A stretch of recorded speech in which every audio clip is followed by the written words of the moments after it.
like to call this meeting of the Lammersville Unified School District Board of Education to order at 7 o'clock.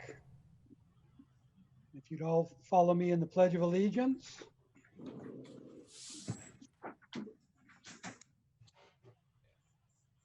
I pledge allegiance to the flag of the United States of America and to the republic for which it stands, one nation, under God, indivisible, with liberty and justice for all. Thank you. Roll call, please. Matthew Balzerini. Here. Ann Vania. Here. Colin Clements.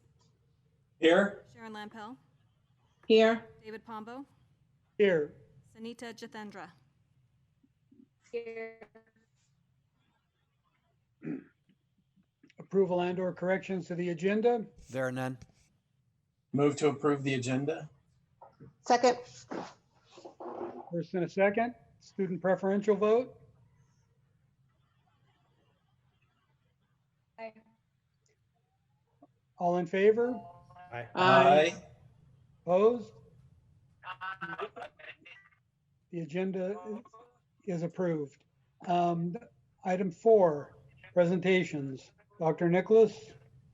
I'm going to turn this over to Mr. Harrison to introduce our guests.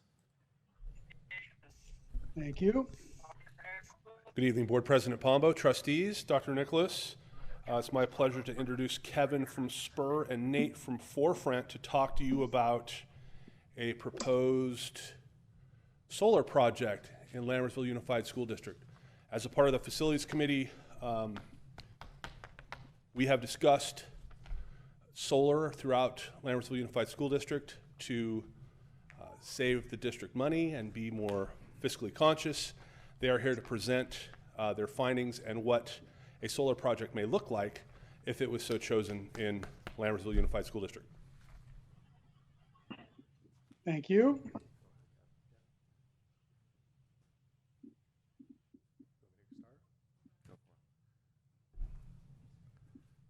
All right, shall I begin? Yeah, so like they can't see you, they can just see the presentation. Got it. Good evening. My name is Kevin Flanagan. I am from SPUR, and I'm going to be talking a little bit about SPUR's Renewable Energy Aggregated Procurement Program. After I'm finished talking about the specific procurement vehicle, I'm going to hand it over to Nate Smith-Ide, who works for Forefront Power, and he's going to talk more specifically about the projects that are being proposed for the district. So if you could switch to the next slide. As I mentioned, I am a program manager for SPUR's Renewable Energy Aggregated Procurement Program.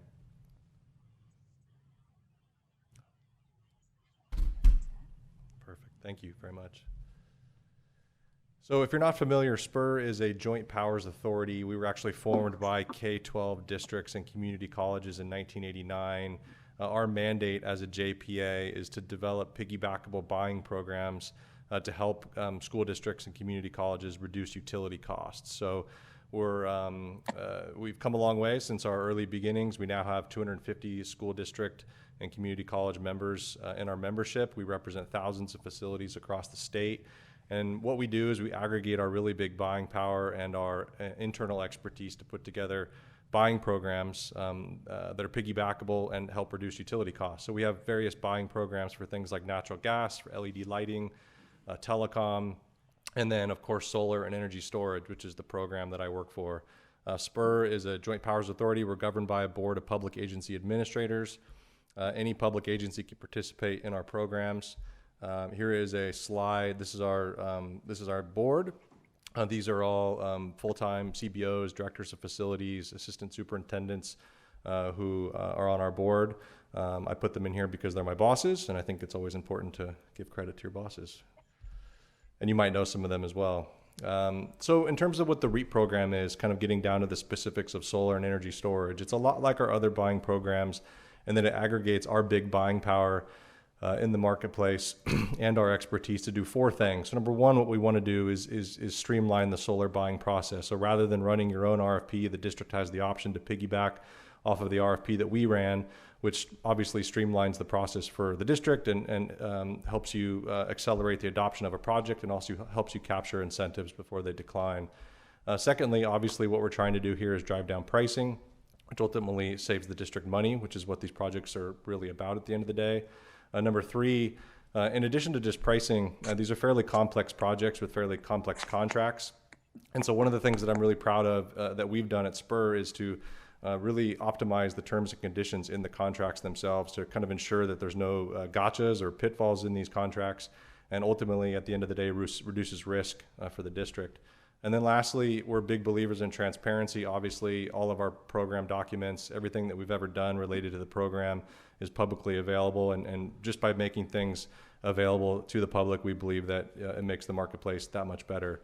And so what we did is we ran a statewide competitive request for proposals, an RFP, and then through that RFP process, we secured pre-negotiated piggybackable pricing terms, conditions that is available to SPUR members and eligible non-members. In terms of the RFP that we ran, so at the end of the day, if the district decides it wants to piggyback off of our RFP, you kind of want to know what was in that RFP. And so just a little bit of details about that. So first of all, what we did is it's very important to get apples to apples bids. So what we did is we solicited pricing and terms for lots of different project types with very specific includes, excludes, and assumptions. So if you kind of think about the different flavors of solar projects, there's ground mount projects, there's carport canopies, there's playground canopy shade structure projects, there's roof mount projects. What we did is we created a huge variety of different types of projects, small projects, large projects, etc.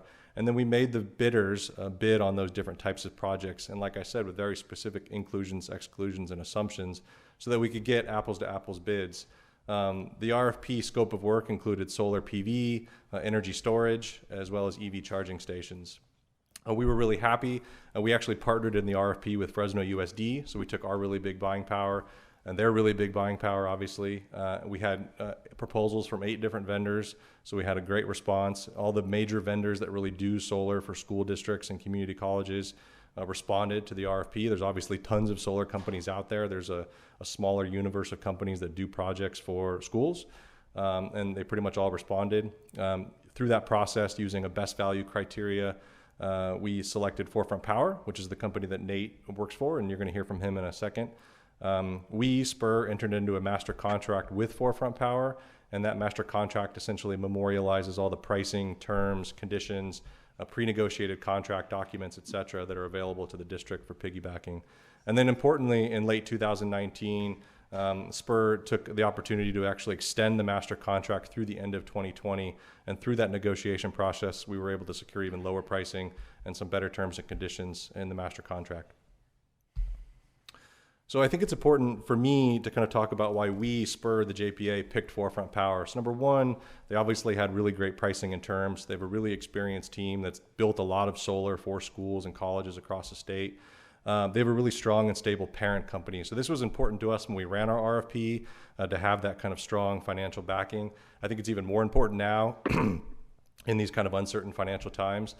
Forefront's backed by Mitsui, this massive Japanese conglomerate with an A-rated balance sheet. The PPA rates that they proposed in response to the RFP were 0% escalators. A lot of the PPAs that we saw in the past had escalators that went up over time, and so school districts found themselves kind of upside down from an economic perspective. They were paying more for their solar PPA than they would have been paying to the utility. We have liquidated damages built into the contract, so if there's any construction delays, the district gets made whole. All the renewable energy certificates, these are environmental attributes. These all accrue to the district. We're seeing increasingly that vendors are trying to capture these environmental attributes for themselves in these projects. And the catch is that if you don't own these RECs, these renewable energy certificates as a district, you can't claim to be green. You can't market yourself as green. Or if that's not important to you, these RECs can be sold in the marketplace and represent a potentially valuable revenue stream for the district down the road. But the important thing is we, SPUR, negotiated that the district owns these RECs in the master contract. There's an annual performance guarantee, 95% performance guarantee, so these systems have to perform at a certain level or Forefront will be making the district whole. And then finally, there's an annual buyout option. So what Nate's going to be proposing to you tonight is a power purchase agreement, but the district will have the option to purchase the system and own the system in any year after year 6. And this is important. It provides the district with optionality down the road if you fall backwards into a bunch of money, and we hope that that happens. So just kind of in closing, what are the benefits of the REAP program to the district? Streamlined procurement helps you accelerate the adoption of a project and really kind of realize savings sooner without running your own RFP. You can take advantage of our buying power and the buying power of Fresno USD. There's reduced project risk. We've negotiated really great contract documents on your behalf that have really favorable terms and conditions. The REAP program has been used by lots of K-12 districts and community colleges throughout the state, including Fresno USD, Stockton USD, Tracy USD, UC Santa Cruz, Clovis USD, et cetera. I could be happy to provide references. So it's really just kind of a giant easy button. If the district wants to move forward with the project, it can really just help that project come to life sooner and in a really favorable way. So with that, I'm going to hand it over to Nate Smith-Ide at Forefront Power. Hi everyone, my name is Nate Smith-Ide. I work at Forefront Power. Who is Forefront Power? We are a best-in-class solar and storage development group. So we've developed thousands of solar projects and storage projects throughout the United States. We're really good at providing renewable energy projects through really efficient financing. So that means taking advantage of federal incentives, state incentives, local incentives, you name it, and then passing those incentives on in the form of the lowest possible rates to our customers. No one's doing more work in the California public sector than Forefront Power. We have over 70 megawatts of DSA type projects, the same type of DSA style carports that we'd be installing at Lammersville, fully constructed in California with over 40 megawatts of projects currently in construction. And we won, as Kevin alluded to, SPUR's awesome piggybackable RFP. And we are backed by, as also Kevin alluded to, Mitsui, which is a massive Japanese energy conglomerate. Now, what that gives to the customer really is, especially during these times, we have a completely stable parent. So we don't have to worry about, waiting for an injection of cash flows from another project to be able to finance the district's projects. We can finance these things all on our own balance sheet, and it gives the district assurance that we'll be around for the long haul. So what do we have here for the district? We have the opportunity to, 1, build on-site solar, 2, experience great energy savings, 3, utilize a very unique, massive, and extremely competitive RFP process to provide the district with a holistic approach to sustainability. So that means on-site solar, but that also means, as you can see in the bottom left there, solar curriculum component. It also means getting in front of any zero net energy standards that might be coming down from Sacramento, saying that your district ought to have X amount of renewable component. And we have a really slick system monitoring platform as well, which allows the district to share stuff like system production and energy offset with the community, with the teachers, with the students, you name it. So what have we done thus far with the district? We have firstly analyzed and become intimately familiar with the district's bill data. So it's pretty boring. It's an Excel sheet, but we know exactly what each site is consuming. At the bottom, I have a bar chart of essentially what Mountain House is consuming in January of 2019. So what we did is we figured out exactly how big the solar needs to be. We also evaluated for storage. So you can see a battery storage system to the right there. And what we observed by calculating in Modesto Irrigation District, the utility that the district pays their energy bills to, is that you all have very low demand charges. And battery storage simply does not work, does not save the district money.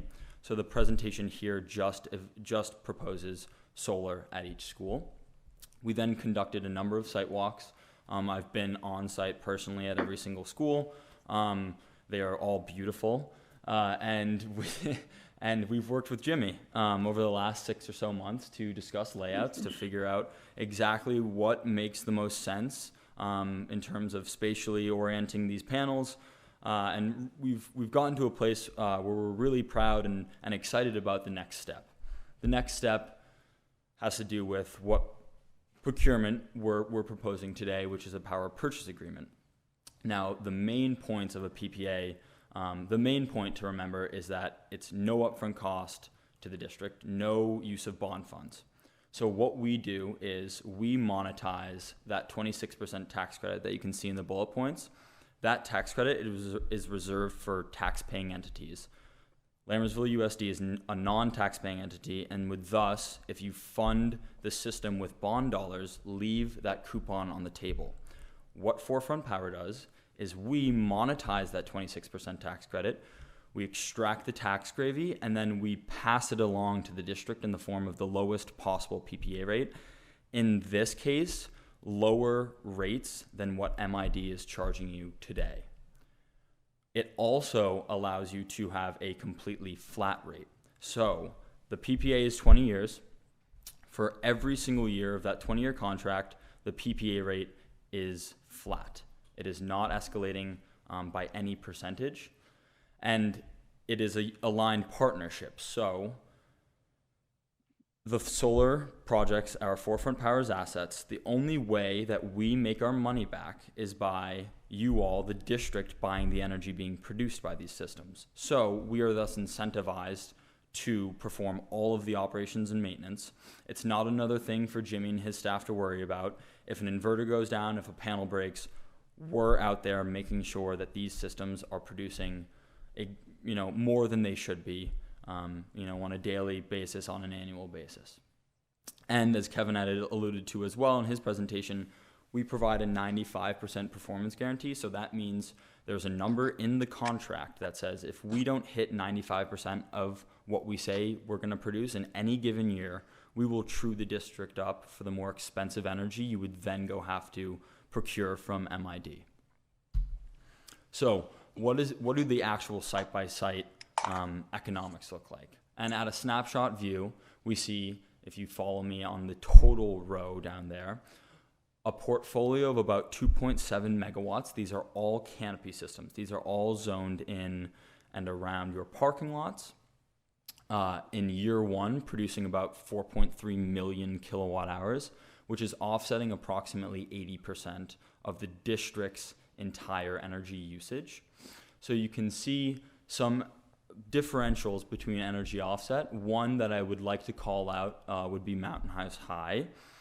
Currently, as it stands, MID does not allow solar systems to be bigger than 1 megawatt, regardless of how much energy you consume annually. The second energy offset I'd like to call out is at Altamont, and that is a space-constrained site. Given the size of the parking lot, and we're really, because MID rates are low, we're trying to keep costs low and keep a very consolidated, efficient, and productive layout. We are constrained at 75. What it does, being at 80 at a district level, is really allow headroom for the district to pursue any type of other energy efficiency measures you might want to in the future. And then you can see in your current bill is about $850,000, and then based on our PPA rates, in which at every site we're able to beat what MID is charging you, we're saving you about $5,000 in year one, and based on 2% MID escalation rates for both your energy and your demand components, we estimate that we could save about $2.3 million over 20 years, which would be amazing. And I'm sure everyone has questions about this sheet. I will click next so we can field questions at the end. Bear with me. One of the biggest advantages of the REAP program really is streamlining this process. So there are a couple dates I'd like to call out here. At the end of 2020, that 26% tax credit is stepping down to 22%. At the end of 2021, that tax credit is stepping down to 10%. Now, I know I sound like a used car salesman, and I'm saying, now is the time to buy. Well, but these are federally mandated regulations. The tax credit stepped down from 30 to 26 at the end of 2019. So what that means for the district is, if you wait and you reconsider solar in the years to come, likely your PPA rates will be higher because there's less tax gravy out there to transform into lower PPA rates. That's the beauty of the SPUR REAP process, is it really does expedite this entire procurement. So I included a slide here about our relationship with Energized Schools. This is what we bring into the classroom, from a kindergartner learning about electrons and protons, and the basics of electricity, all the way to high schoolers receiving, careers readiness pathways programs. So what does a career in solar look like? What does a career in battery storage look like? What does a career in wind energy look like? Really, making the solar system on site and turning that into a living classroom for the kids and students. That is the end of the presentation. Now I assume that there are a bunch of questions, so I will field those and be joined back at the microphone by Kevin. Thank you for listening. I have a question. This is a 20-year commitment. What is the life expectancy of the equipment and what happens to it after the 20 years are over? Good question. So the life expectancy of solar panels is about 30 years. So there are three things that can happen at the end of the 20-year PPA contract. One, you say, we actually really like the PPA and now it's 20 years and Forefront Power is obligated to come and remove the system and restore it to prior conditions. Forefront Power doesn't really want to do that. We have all the leverage. Let's get back to the bargaining table. Let's get a cheaper PPA rate and sign it for another 5 or 10 years, knowing that we have more juice in these solar panels. That's one scenario. The second scenario is simply Forefront Power comes and removes the system. The third scenario is the district buys, as Kevin had mentioned in his presentation, buys out the system. You, after year 5 and year 6, once the tax, value has been extracted from the projects, the district, and this is unique to SPUR contracts, in any year until year 20, is able to buy out the system. So the beauty of the year 6 buyout is, I know 20 years of anything feels like a long-term commitment. So you have annually the optionality to get out of it, and it allows you to, in year 6, buy a system for about 40% off that's still producing about 97% of the energy that I was producing in year 1. So there, is optionality. If the district opts to, at year 20, for you guys to take your equipment back, do you remove everything and put the sites back into the condition they were in when you started? Yep. If the district decides to buy the system at some point, how is that price point set? That price point is set on fair market value of the system. And it is actually, there are numbers in the contracts that say, in any given year, we spell it all out. It's transparent. In any given year, this is going to be, the value of the system for purchase. Okay. And I did have another question about maintenance. So where are the technicians? So if there is a problem with something, how long is it going to take them to get to Mountain House? So we hire for that all local labor. And the boots on the ground, the men and women building these things will be also local. So we work with engineering, procurement, and construction firms, EPCs, and they are our subcontractors, and we utilize them. If an inverter goes down, they are local and they'll be out there, before you know it, because we have an asset management team that looks at system production every single day. And as I had mentioned, if we're underproducing, you're not buying as much energy and we're actually losing money. Are we just talking about solar panels or car charging stations as well? Or what are we looking at? And are the solar panels just covering parking lots, or are they affixed to structures? These are all parking lot canopy structures. So they're overhanging 2 nose-to-nose car parking spots. We are not including EV charging stations in this presentation. The reason being that MID rates are extremely low and we're trying to beat those. As we include EV charging stations, which we're absolutely able to do, we typically bundle them into PPA rates. So what we do is we say, okay, you're paying 12 cents for your PPA now. With EV charging stations, now you're going to pay 12.5 cents. And then we give the district the EV charging stations. So with the presence of mind of trying to avoid any PPA increases, we've excluded EV charging stations, but happy to include those if the district would like. It just influences savings. Did I hear you correctly that your current portfolio of assets under management is 40 megawatts? It's much larger than 40 megawatts. No, we have 40 megawatts in construction in just California DSA projects. So that's just projects in the California K-12 to 14 space. Okay, I knew I must have misheard you because I'm like, well, that would only be 15 projects at an average of 2.6 megawatts like ours. So thank you. I apologize. Of course. Yep. And we have and 80 megawatts of fully constructed under asset California DSA projects. So there was a mention that the contract was negotiated through December 2020. What happens? Do we renegotiate the contract? Is it going to look similar? Like how, I mean, if you're pitching this to us now, we're almost to December 2020. So how much is that going to influence the contract? That's a great question, and sorry for the confusion. So what I meant was that the master contract that SPUR has with Forefront Power that memorializes the pricing, terms, conditions, everything that's piggybackable for the district, that is available to you for piggybacking until the end of 2020. If you enter into a contract with Forefront Power before the end of the year, that contract will be that contract, and that contract won't change for the 20-year term unless the district decides to renegotiate it or amend the contract in some way. So the master contract that we have with Forefront Power is available for piggybacking through the end of the year, the calendar year. Thank you. I just want to confirm you do have other projects with MID, right? Operationally, one, I believe. I can get back to you, but we are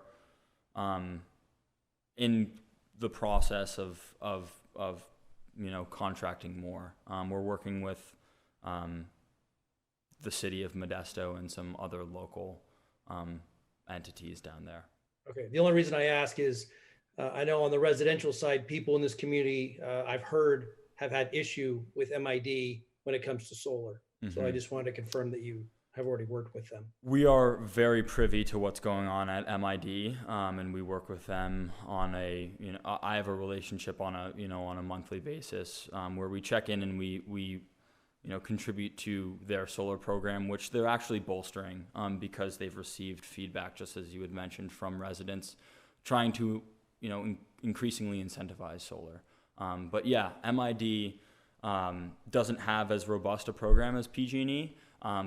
It's completely possible to build solar here.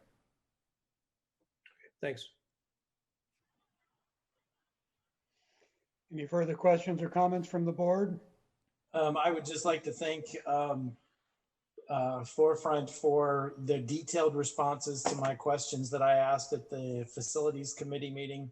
You answered all my questions, so I don't have any more. You're welcome. Thank you for asking them.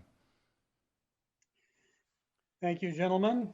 And I just want to apologize to you guys. Our streaming dropped off for a few minutes, so we were trying to fix it without creating a ruckus, so we apologize for all the movement around here. Don't worry about it. Didn't even notice. Thank you, board members.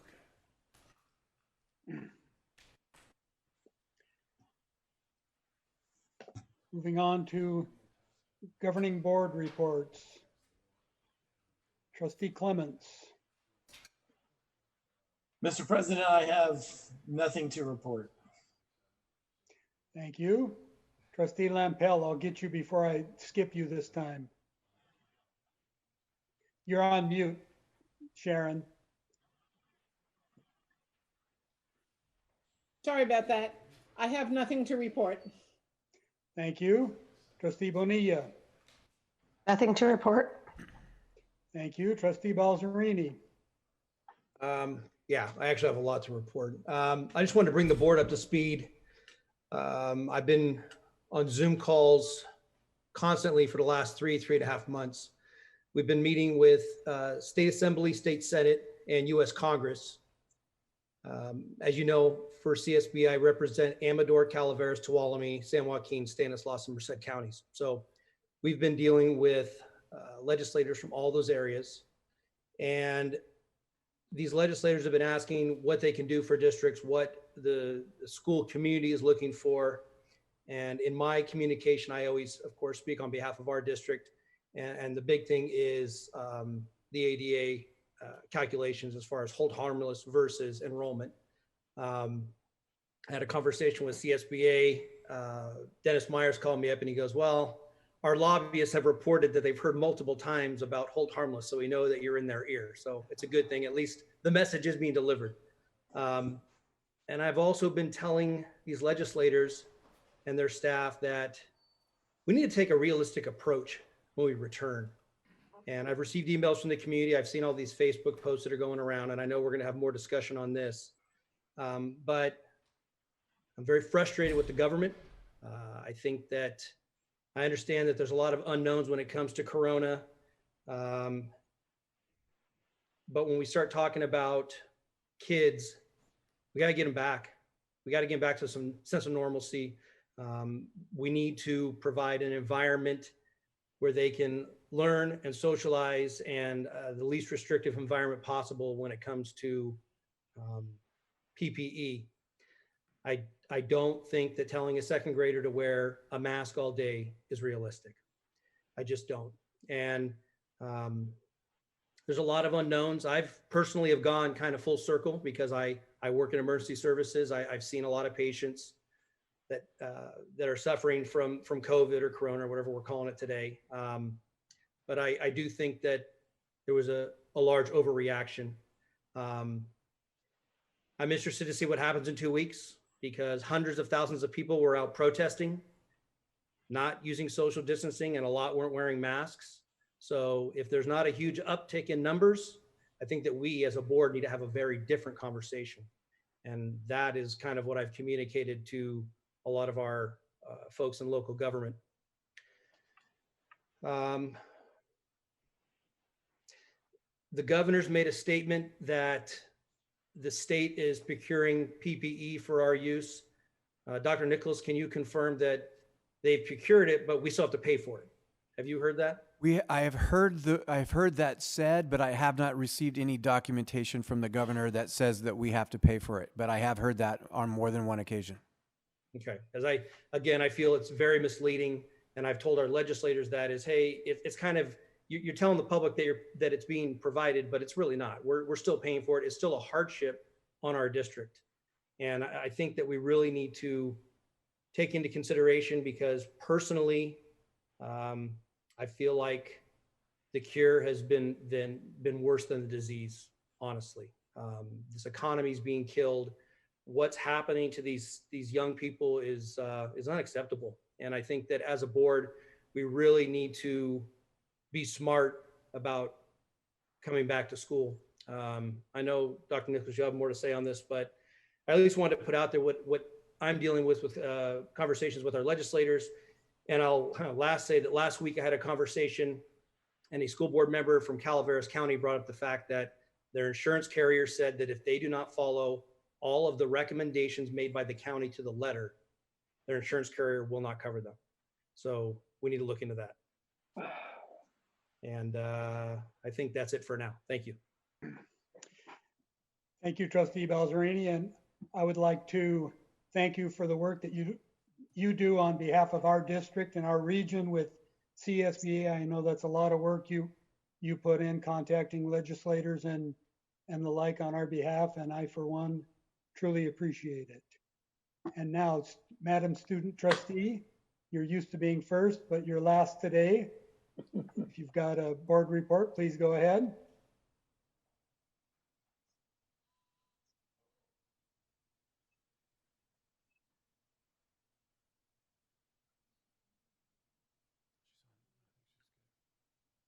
Thank you. And I have nothing to report. So moving on to receiving of public comments. There's one. All right. Due to COVID-19 restrictions, in-person public comments are not possible at this time.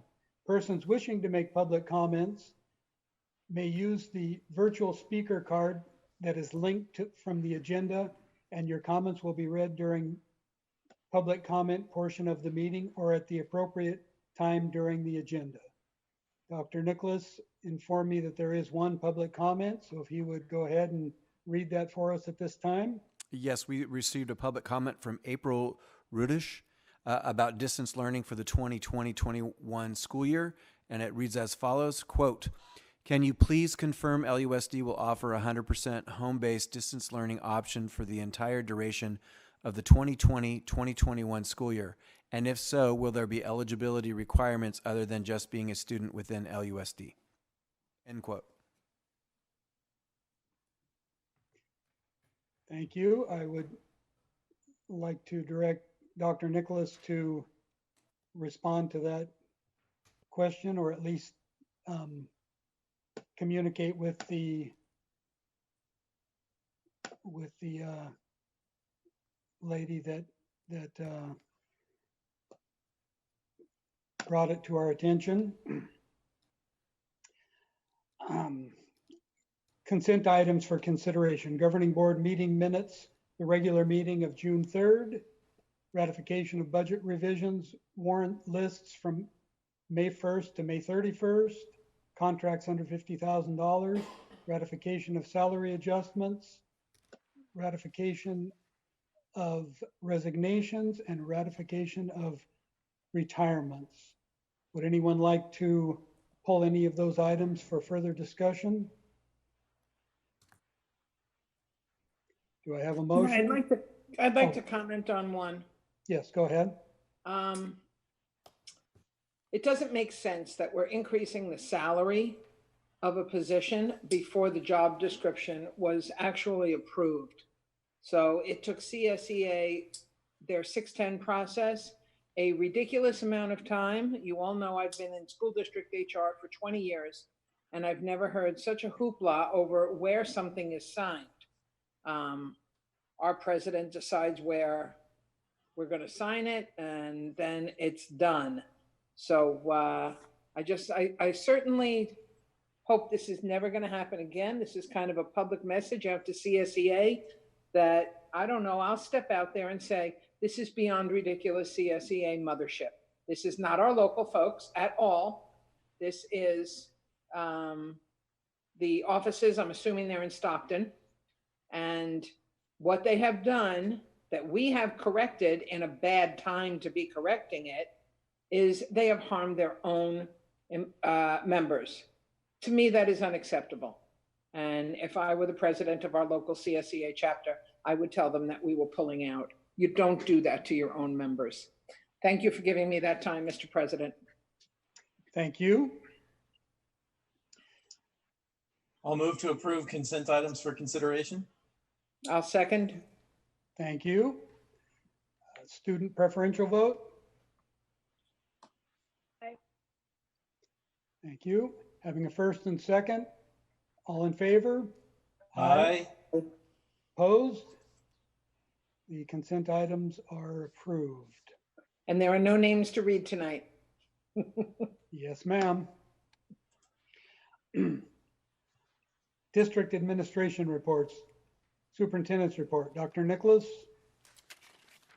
Yes, thank you. I have a few items I wanted to cover here, and then ultimately set up a presentation from Associate Superintendent Harrison, and then we'll review the general survey results from the survey we put out a week or so ago. The first one, Trustee Balzerini referred to, and I just wanted to kind of reiterate a key point here about the hold harmless piece and how it affects the district. At some point in time, there's going to be a number affixed back to last year, February of last school year, that we're going to be assigned as our funding number for student enrollment / ADA. We are a growing district, and as a growing district, we have to pay for teachers, technology, materials, curriculum, etc. If they hold us to a last year's number, it will cost us a significant amount of funding that is designed and promised by the government to the students. That could lead to a number somewhere above 1 million to 2 million, depending on how much growth we have this summer. That's a significant blow to our budget. That would be above and beyond the May revise of the governors versus the state legislature's number of the legislation they passed for the budget. So we can't take a double hit. So my recommendation to the board is that we utilize Trustee Balzerini's title as a board of director member from CSBA. I think he can get us in the room, maybe 2 board members and myself, to speak directly to our local representatives and beat the drum a little bit on this. I know he has individually, but State Senator Galgiani, State Assemblywoman Eggman. So that's my recommendation. We'll follow board direction, but I think we need to be a squeaky wheel, because I keep hearing that they think that all districts are either flat or declining, which is a false notion. And I can't imagine that there aren't all of the districts that are growing are going to be enraged if they get stuck with a bad number. So that's my first statement. Secondly, shifting to a totally different topic, and this is good news, the D2, D4 process for the bond sale for Melrose, we are anticipating a better yield than what we had been originally told, which is very good news for us.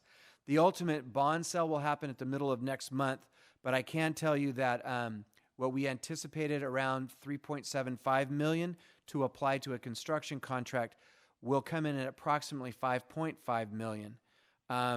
So those numbers aren't set in stone yet, but that is the good news is that's moving forward. None of that money could be used for salary or running the school business. That's money for construction. 3, Dr. Saylor gave me a quick short update on our ESY summer school program. So it said, with continued school closure, the extended school year program was conducted through distance learning. 17 families elected not to participate due to family plans or the instructional format. A total of 15 students participated in ESY, 8 in preschool to first grades and 7 in second to 8th grades. 7 students received speech and language services during ESY. ESY began on May 27th and will conclude this Friday, June 19th, and that is his report.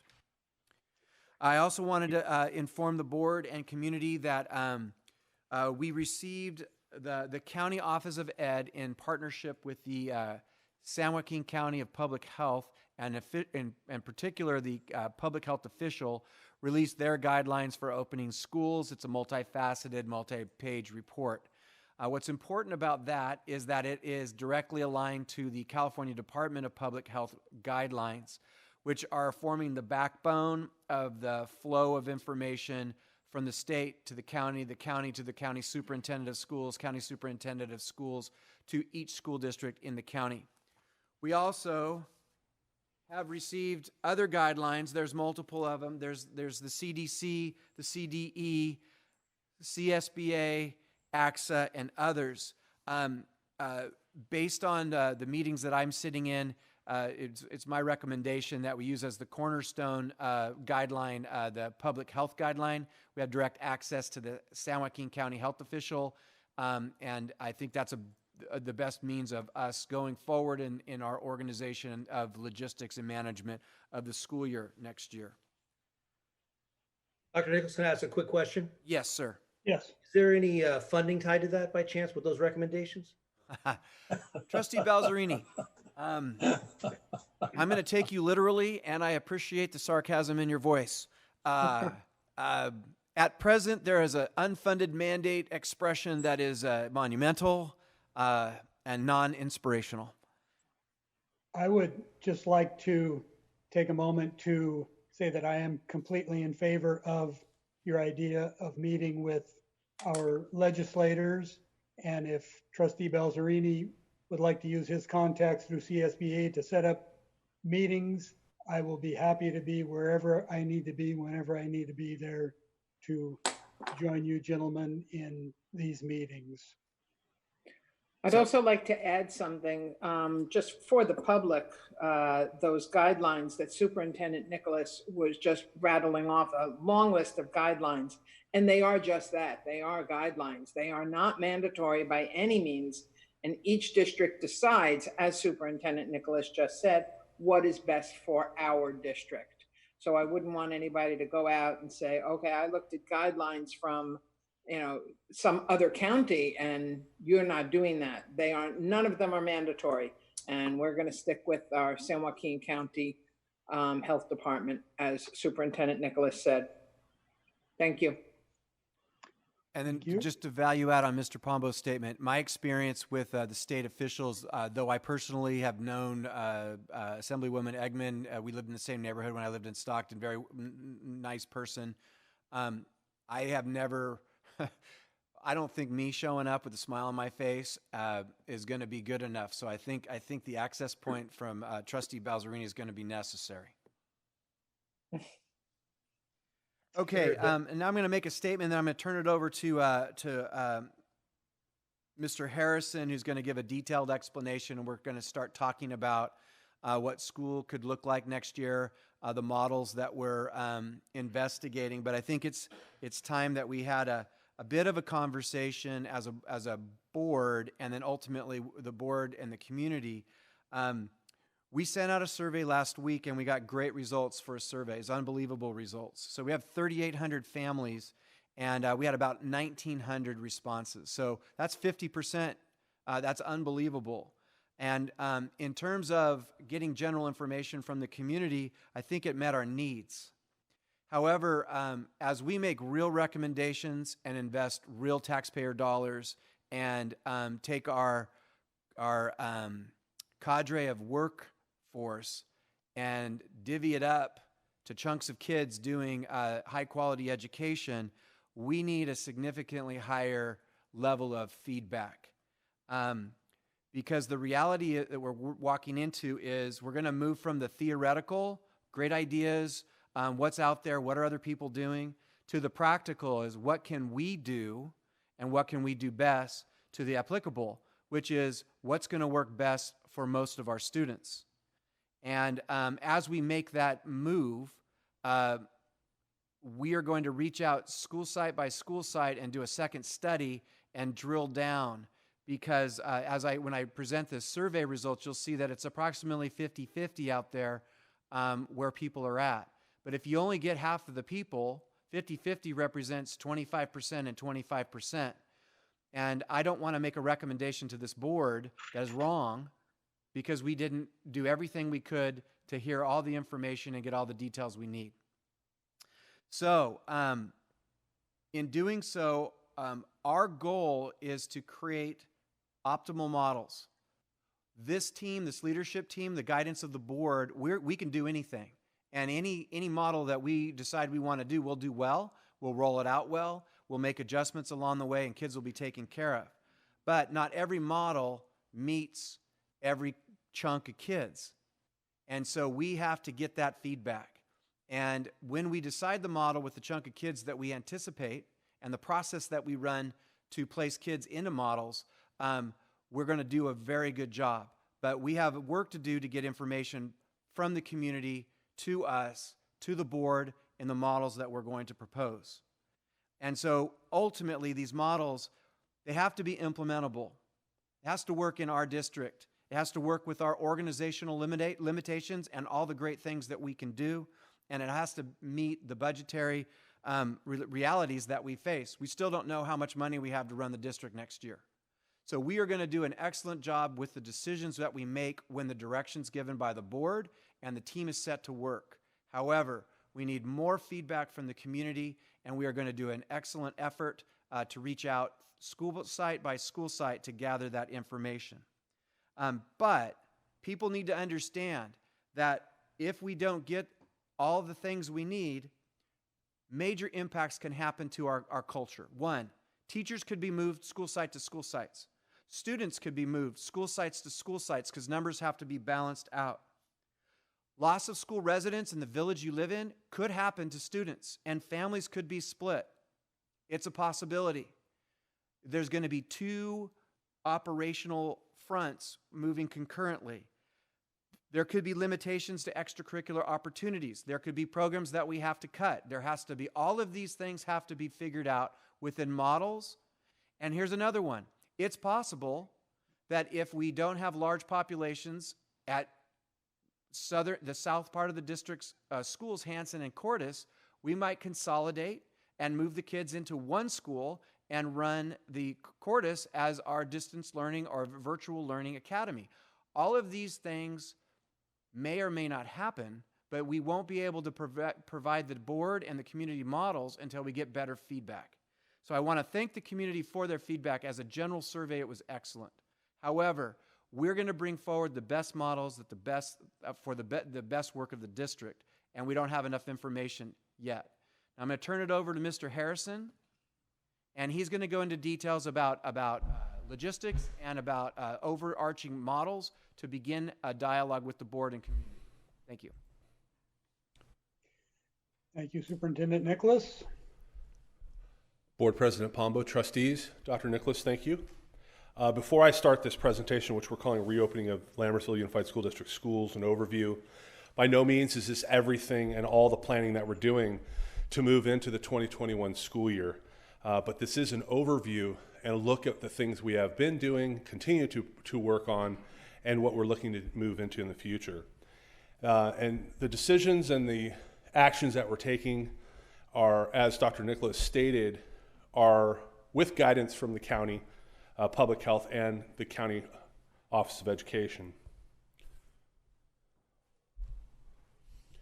So when we're looking at standards of behavior or what our expectations are for reopening when it comes to students, parents, employees, we're looking for employees to self-screen before they come to work.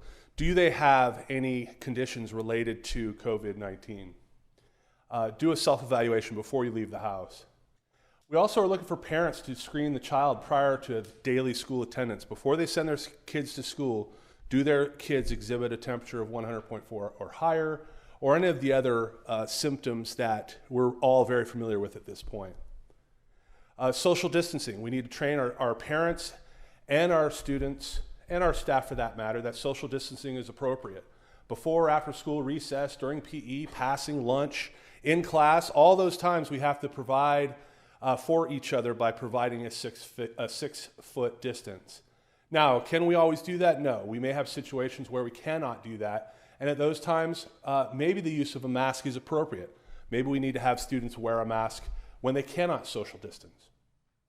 Now, we're going to have these conversations with teachers and staff and with their units, their bargaining units, LTA and CSA, and discuss expectations, discuss how we can make our students feel safe, our staff feel safe, and some of that may involve wearing a mask at times when social distancing is not available. We want to remind everybody about respiratory hygiene, sneezing into their elbow, using a tissue when available, etc., to keep practicing that respiratory hygiene. We also want to remind and teach some of our students and staff what regular washing, what sanitizing your hands really looks like.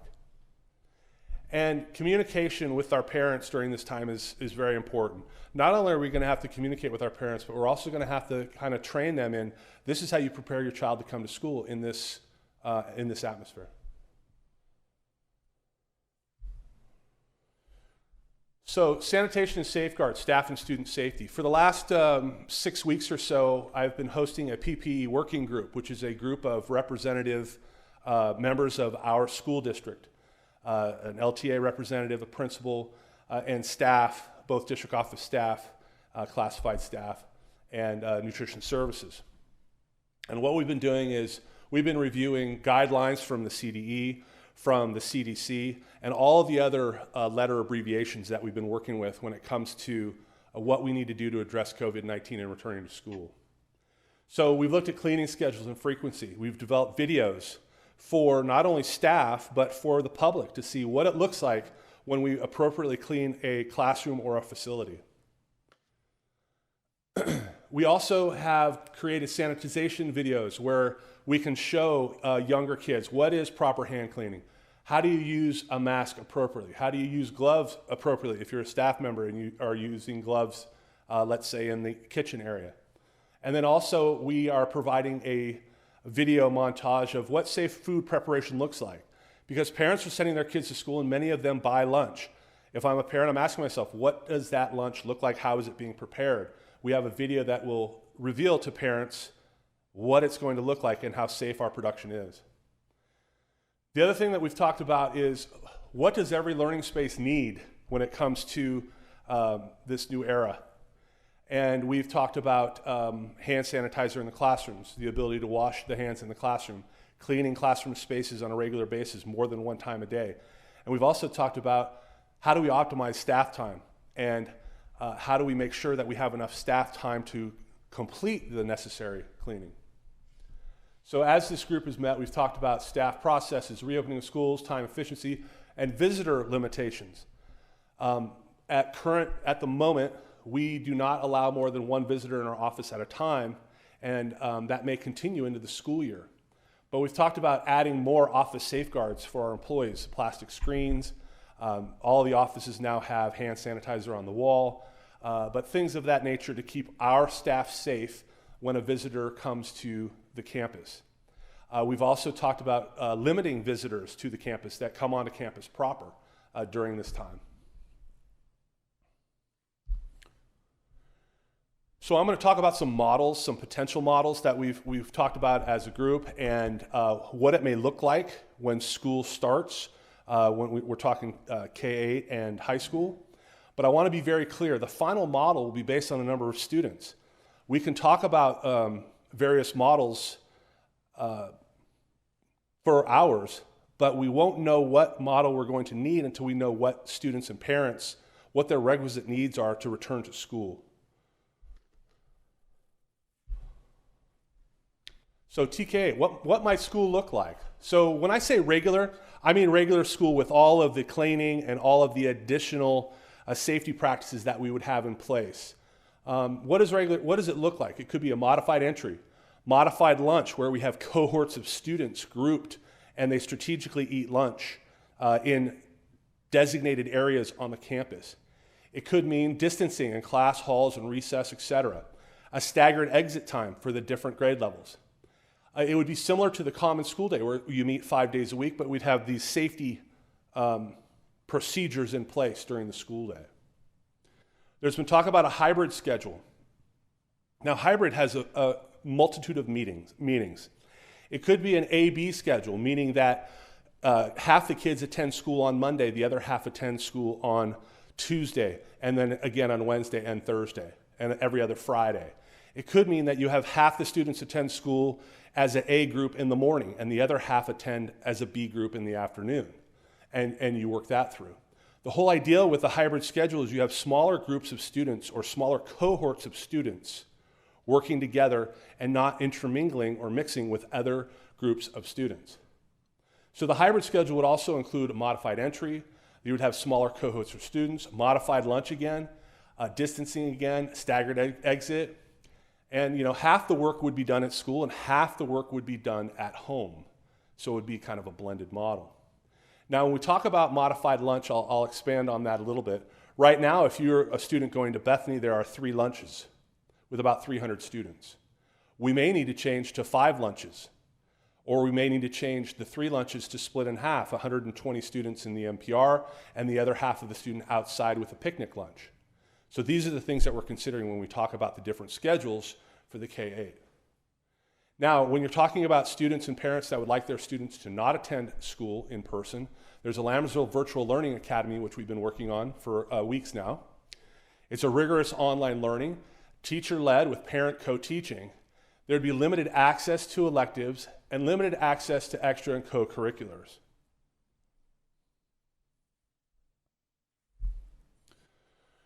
So high school, what might that look like? So you could have the regular, and remember when I say regular day, that's with all the safety precautions in place. When I say strategic passing, I mean lanes in the halls that go one direction, stairwells that go up and stairwells that go down, and you can only go one direction in the stairwells, so we keep students spaced out and going the same direction. markings on the floor every 6 feet so students know that's how far 6 feet is, that's how far apart I'm supposed to stay. You could have separate release times. When you look at the block schedule, you could release students at a staggered rate so they're not all in the hallway at the same time. And of course, distancing in the classrooms and the halls, et cetera, would still be expected.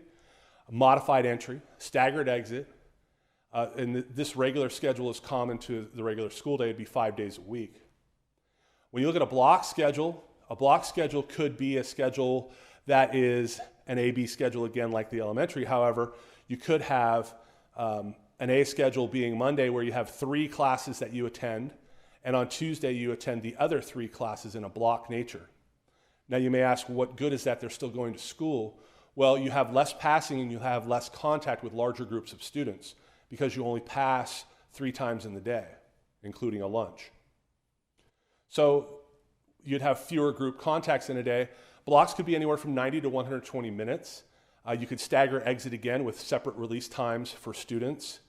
And then this would involve some teacher training, because when you have students in a classroom moving from 45 minutes to 90 to 120 minutes, there's some teacher training involved in pulling this off. There's the online program at the high school, which is a rigorous online learning. The content is via Edgenuity, a little different than the K-8 program, which has limited access to electives that are taught on the high school campus and limited access to extra and co-curricular activities. So considerations. So all the considerations that we're making and talking about are items that have been communicated by the County Office of Education and the San Joaquin County of Public Health. And what we really need is we need to identify the number of families in each program, or who desires the individual programs, as Dr. Nicholas pointed out.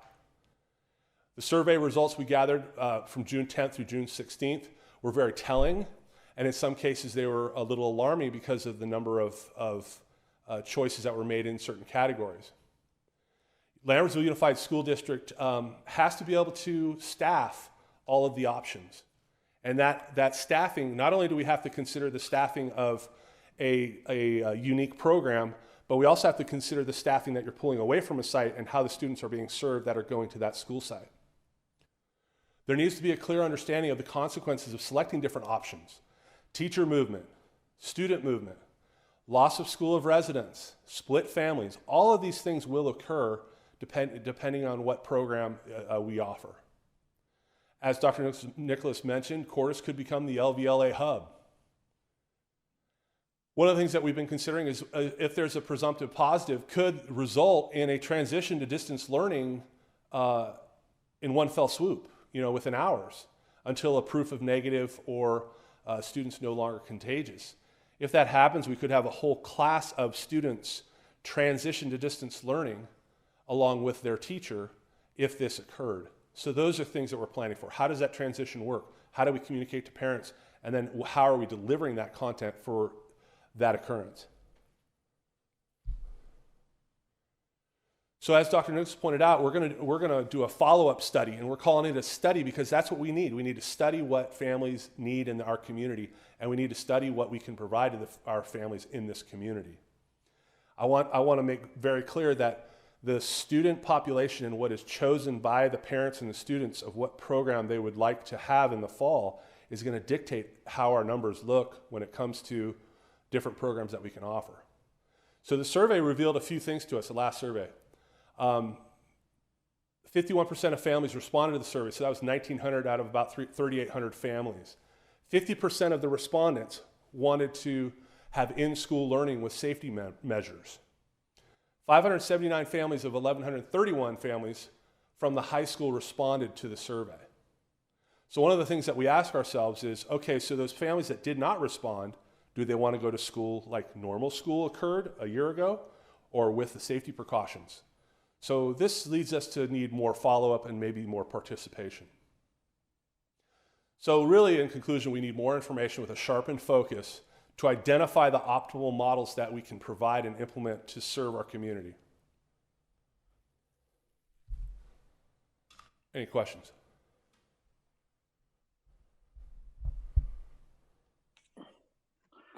I did have one question. It's kind of an ed code question.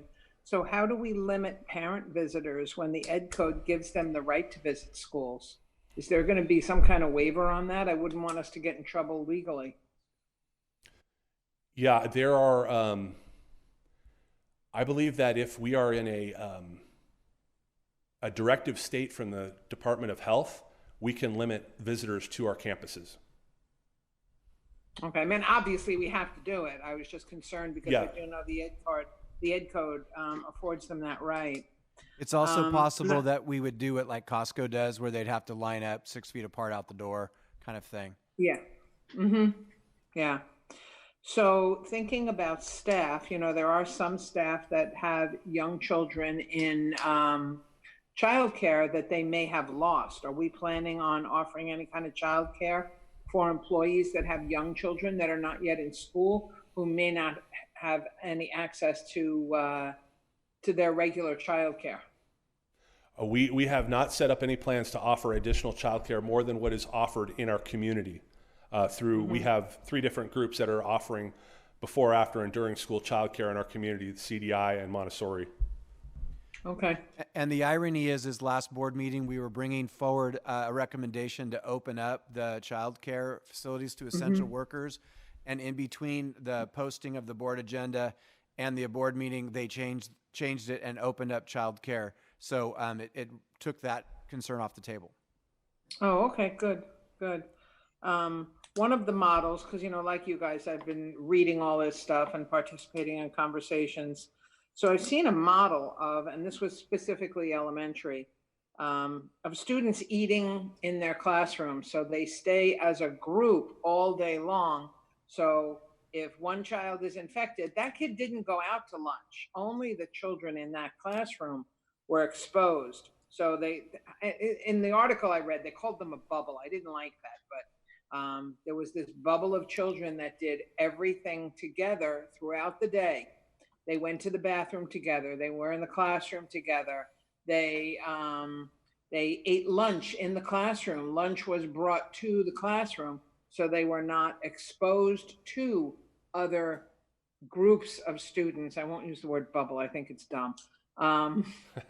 So that's just another model to throw out there. You may have read it. I think I read it on Ed Week or something. My concern with that, Sharon, would be, when would the teacher get their break? Like, who's going to stay in the classroom with the students if all the students are having lunch? You know, then there's logistical questions there. Right. Well, it would have to be handled like rainy day recess. Yeah. Where, you know, you have an instructional aide, or, you know, what we used to call yard duty. We may still call it yard duty here, covering the classroom so the teachers can get their contractual breaks. Has any consideration been given to our older staff members or staff members who may have chronic health conditions? If they don't want to come back to the classroom, what are we going to do about that? Mr. Miller has attended a number of trainings related to this, and depending on the status of the employee, HR would meet with the employee and the interactive process would ensue, depending on what the status of the employee is. And then to piggyback on that, we are going to do an outreach to our teachers, and we had planned to do that. And we have one of the key members of LTA is on vacation, so we're going to be able to reconnect with him tomorrow or the next day. So we're also going to kind of drill down and start getting some information similarly from our teaching and staff. Yeah, and I fear that the teachers at risk could be far more widespread than you anticipate. So from the survey results, it looked like 50% or 51% of the respondents wanted to go back to school with safety measures. Was there a percentage that wanted to just continue with the distance learning? Yeah, so I'm going to go over all that when you're done questioning Mr. Harrison. Okay, perfect. Thank you. Sorry. Further questions from the board for Associate Superintendent Harrison? Not so much a question. I'll just say I appreciate that you're looking at all the options. Dr. Nicholas, right before Mr. Harrison started speaking, said we don't have enough information yet. And I think in the COVID world, we have an eternity before school starts. In the school world for us is right around the corner, but Yeah. you know, it's very different. This is changing hourly as far as COVID is concerned. So this is difficult. Well, Sure is. the scenario is we're spinning at one speed in one direction, and the information on COVID is spinning in a different direction at a different speed, and we're trying to merge the two, and it's tough. I too appreciate all the work that district staff is doing to try to get something figured out in a timely fashion on this situation. But you know what? We're Lammersville, and hey, we built a high school while it was running. So, you know, we can build that airplane while it's flying. It's true. I did want to mention something, Mr. Harrison, about in your presentation, you talked about masks. There's masks that protect others from speaking or producing spittle, if you will. And then there's the N95s that protect from taking in. And I think that we need to make sure people understand that, because I think there's a false sense of security with people that are wearing a mask thinking they're protecting themselves from acquiring anything. And that's just not true. Only an N95 can do that. Mm-hmm. Thank you. Thank you. Thank you, Associate Superintendent Dr. Harrison. Dr. Nicholas, go ahead. Yeah, we're going to go over we're pulling up the survey results with the magic of technology.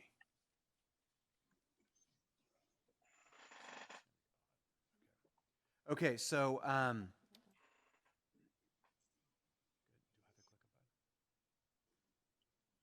sorry, we have a lot of technology here, but I'm not even sure which thing to hit. So, okay, you can just do it. Okay. All right. And so let me give you the survey results. So we sent out to families on June 10th. The survey closed yesterday, June 16th. Again, we had specifically 1,897 responses of 3,802 identified families. The first two slides, this slide and the following slide is kind of a grade rollout of a balance of whose kids are in what grades. So the question was, which school is your student enrolled in for the 2020-21 school year? And as you can see, there's a balance at each of our school sites in terms of the respondents, in terms of grades. If you go to the next slide, obviously Lammersville is a smaller cohort of kids, but the balance continues. And then in the bottom right corner, one of the things you learn when you put out a survey is sometimes your directions aren't as clear. There are only 4 grades at the high school, and it appears that we had people, because the question wasn't clear, click on some grades that don't represent the high school. So that's the first 2 sets of information. This is really a very important slide. As students return to school on August 13th, what statement best represents your thoughts? And it really comes down to comfortability with in-person versus a desire for some form of distance learning. In the pie chart, the dark green and blue is the people most positive towards at school, and that represented about 46.6% of the respondents. A combination of red and yellow, which was in favor of a distance learning model or virtual learning academy type model, was 39.5. In the pie chart, you'll notice there's a little gap there, a little white gap. We gave a box for opinions or input, and a lot of people asked the questions. I think it was over 220 questions we received, so that created that white piece of pie. And then 8.6 wanted more information before about our logistical planning, some of the stuff that Mr. Harrison spoke to in his presentation. The next slide covers, as we consider a new look to our 2020-21 school year, please rank your thoughts on the following I would prefer. And these were very broad types of models. So pre-COVID, following some of the attributes of safety. The third one is ones with alternative schedules, and the fourth one was a combination of methodologies. And so in this particular one, it seemed like the one where the green and the blue on the far right, the combo of modalities, was the one that came in most supported the pre-COVID, the least supported from the respondents. In the next slide, it says, please indicate your level of concern for each of the following related distance learning. So this is where we can drill down. Our biggest concern was childcare, and it turns out that childcare is not an issue for our community. So childcare supervision, internet access, there wasn't a concern. Access to computer and Chromebook, not a concern. And then the more academic questions about ability to complete assigned work, access to intervention and support, and not enough support from teachers and staff. Things kind of balanced out there. So there is some concern in terms of a distance learning model about how folks would be able to handle the academic rigor. Moving on to the next slide. In a hybrid schooling model, some on and off campus attendance, would supervision be an issue for your child?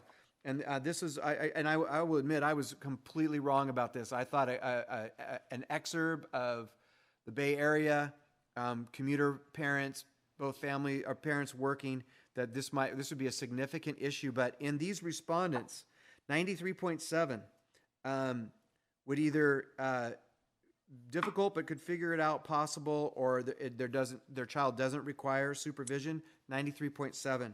So there was a real issue from the respondents of about 6.3% who would have an issue with daycare in a distance learning model. And then finally, we just threw out some of the things that people are hearing about and are out there regarding safety measures and such. And the agree-disagree line in the blue, hand washing, mask wearing, meals in the classroom, one-way movement, modified recess, modified PE, modified restrooms, and social distancing. The one thing I would come up, and Trustee Balzerini spoke to the mask, there is a group of folks out there that don't want their kids to wear masks at all. And I think we need to be cognizant of that as we bring forward a more specific recommendation on masks, that we honor the people who want masks and the people who don't want masks equally. But this was just some more details. And then finally, we asked a question about, I have a student who is high risk with a pre-existing health condition. We gave 3 options. Almost 80% said no, there wasn't a health condition. Approximately 11.6 said no. And I'm sorry, said yes, my bad. And then about 10% declined to answer. So again, very general questions. We needed to start somewhere. We wanted to throw out different models, different ideas, questions from different angles. I think for us, again, the factors around twofold. One is the daycare issue is not an issue, or is not as big an issue as we anticipated. That there is a distinct I don't want masks and a distinct I want masks, and it's that needs to be considered. But at the end of the day, and we want to thank all the participants, a normal survey with 50% contribution is spectacular. We need to do that second study. We need to drill down. We need to get the data, and we need to get models associated with that data. And with that, Mr. President, maybe my longest superintendent's report ever. That is all our information. Thank you. I would just like to make one comment. I heard from a lot of community members that they were less than happy with the questions in the survey, as far as being hard to follow, some of them being not specific enough or not enough options for answers. So that might be something we look at in the study. And I saw Trustee Balzerini had a comment or a question as well. I do, and I want to get the board's thoughts on this. This is so important that I think it's worth staff time to really start following up with people that haven't, complied with the survey. I think that we need to get answers, and we need a much better, 50% is not enough. We need there are so many options on the table that, and unfortunately we have to do that because we don't know what the end result's going to be when it comes time for school to open. We need to, I think that'll only help us knowing what people think. Yeah, and I'm not sure exactly how we would do it, but maybe something that makes it more compulsory to respond, almost like registering your kids for school, but registering for them for which modality they prefer, so that we can make some concrete plans moving forward.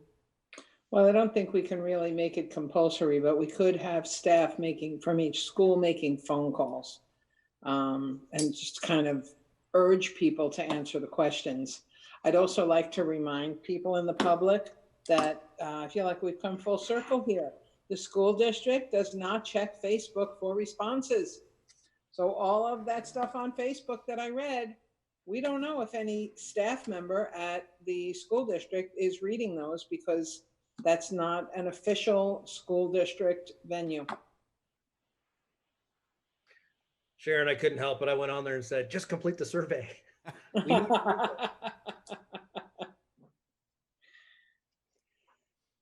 Thank you. Further comments or questions from the board? I guess I'm a little bit confused. I understand that we need more feedback, but it sounded like we were saying we also needed different feedback. So I kind of got the impression we're doing a different survey, or are we just saying we need more people to fill out the survey that we have? No, we're going to do a different survey. It's going to be more specific to models. And so again, our intention with the first survey was to reach out generally, and get just a general sense of where the community was at. Things like, is daycare going to be an issue, was a big deal to us. This specific one, school site study, is we're going to drill down, and people are going to make phone calls, because we're not going to be able to have a different model for every different school site. We're going to have to come up with a model that best fits the K-8 needs, for the families that need it, the distance learning needs, for the visual, gosh, I lost it. The LVLA, which is the Virtual Learning Academy. Sorry, 53 years old. I had a moment. And the online learning at the high school. So it's time to drill down, I guess. So that was a long-winded answer to say different survey, more specific and direct. And I think the community members that are sending in the questions in the right manner kind of give us an idea of how they're thinking, like the parent who sent in the question for public comment. That was a great question. And now we know something about what the community needs. So one last question. Are we wanting more families to fill out the existing questionnaire, or do we have what we need for that and we've moved on to more specifics? That is correct. We're done with the first survey and we're moving on to a second survey.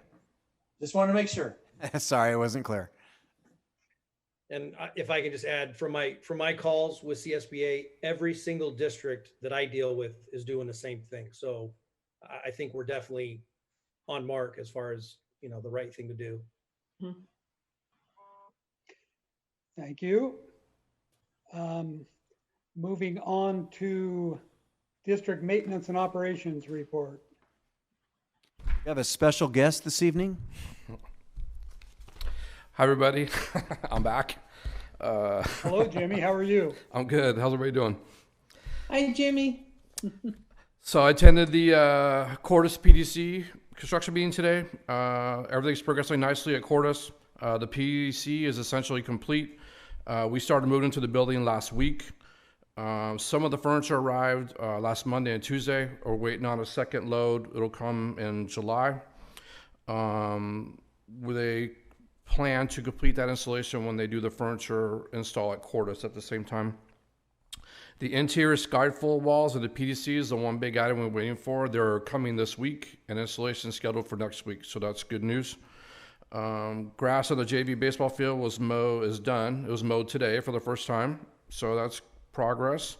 Landscaping is continuing all around Chorus. They're now doing the area between the fence and the sidewalks outside the perimeter fencing.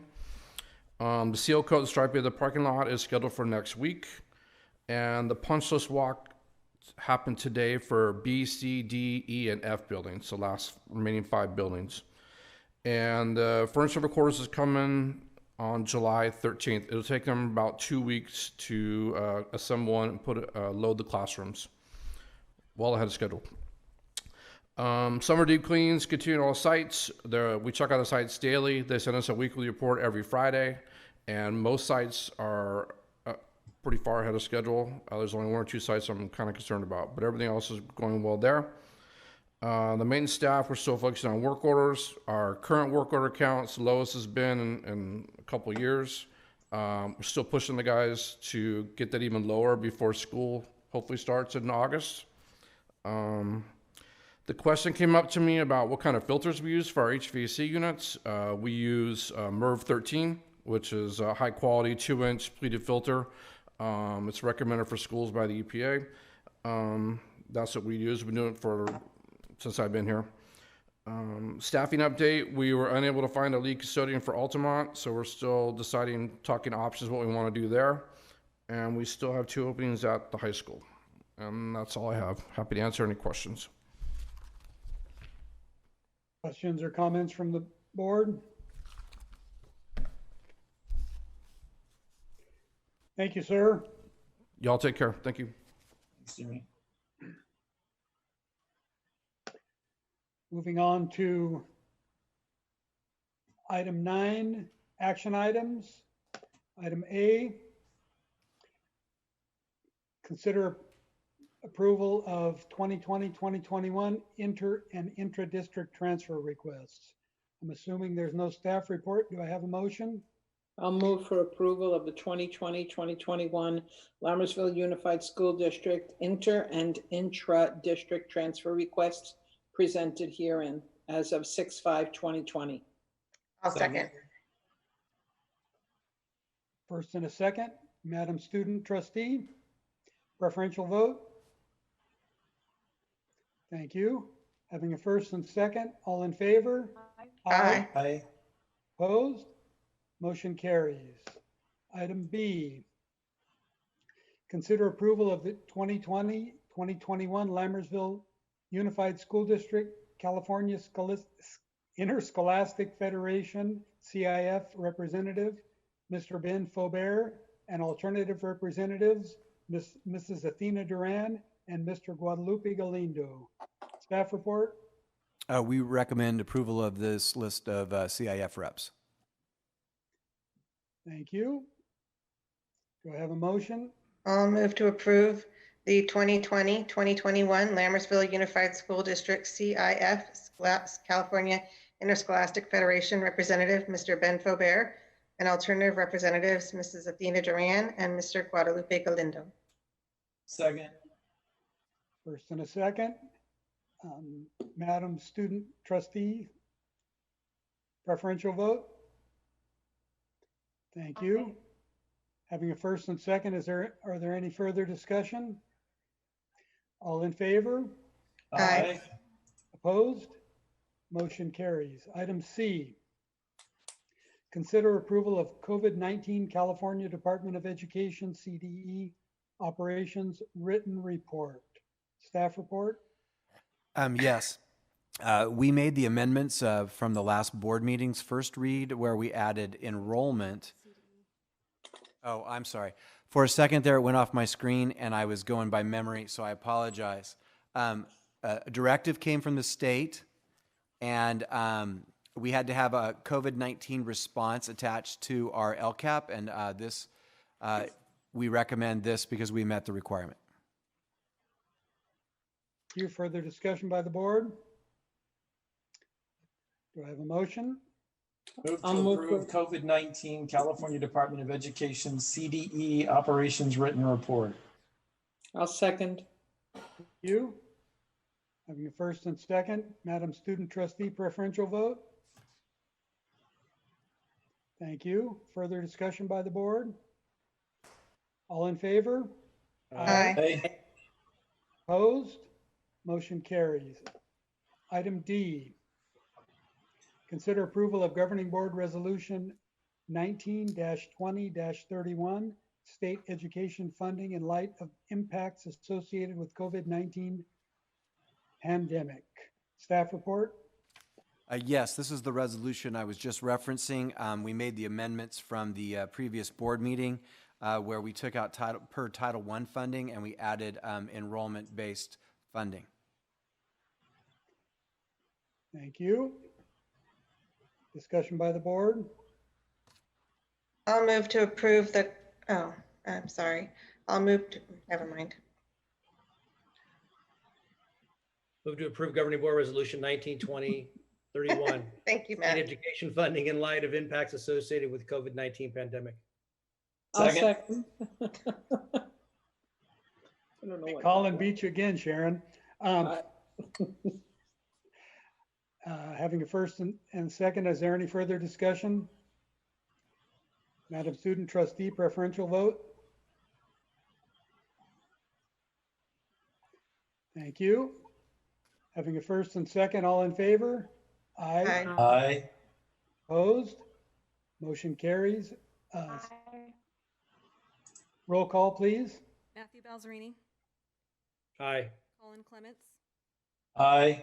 Sharon Lampel, Aye. Ann Benia, Aye. David Pombo. Aye.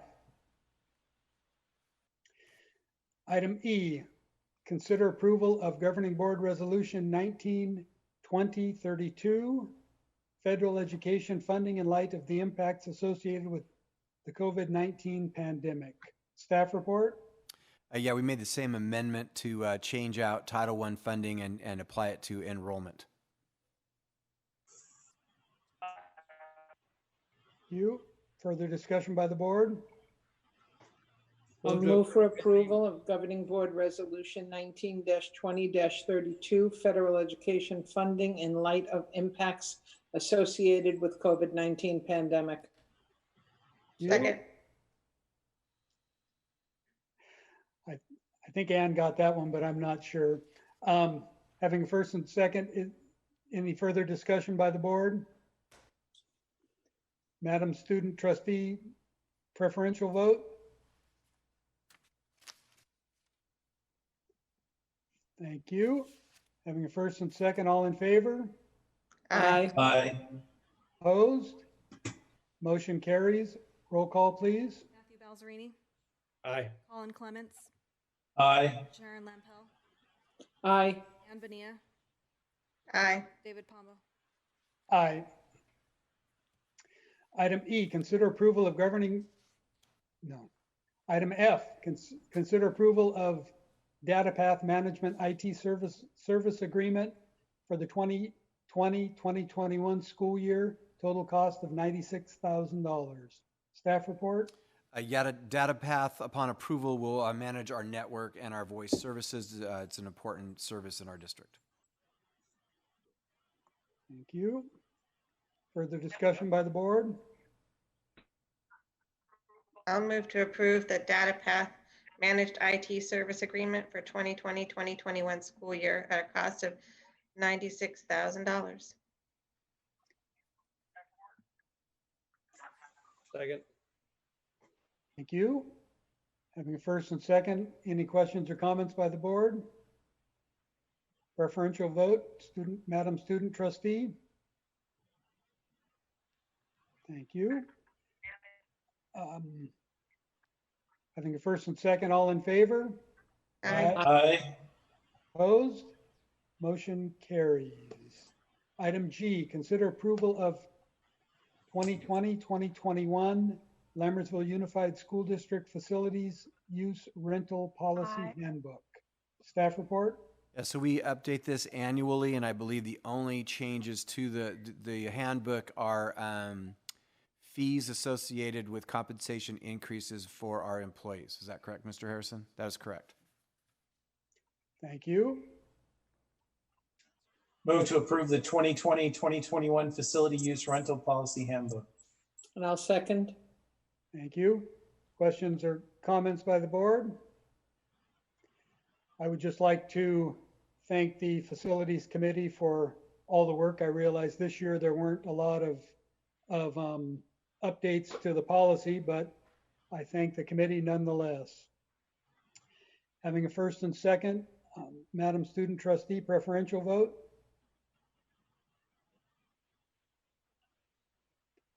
Thank you. Having a first and second, all in favor? Aye. Opposed? Motion carries. Moving on to item 10, information and discussion items, facility use.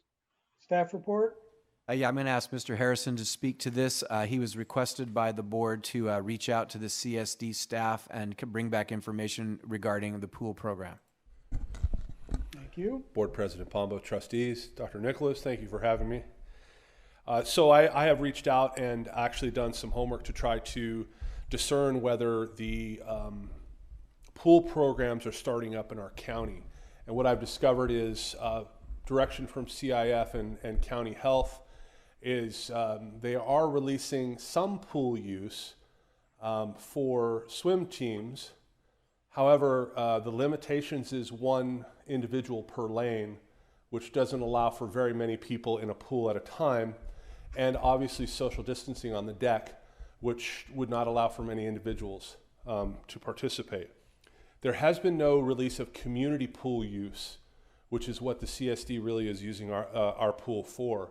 I communicated with Ms. Ragsdale at the CSD.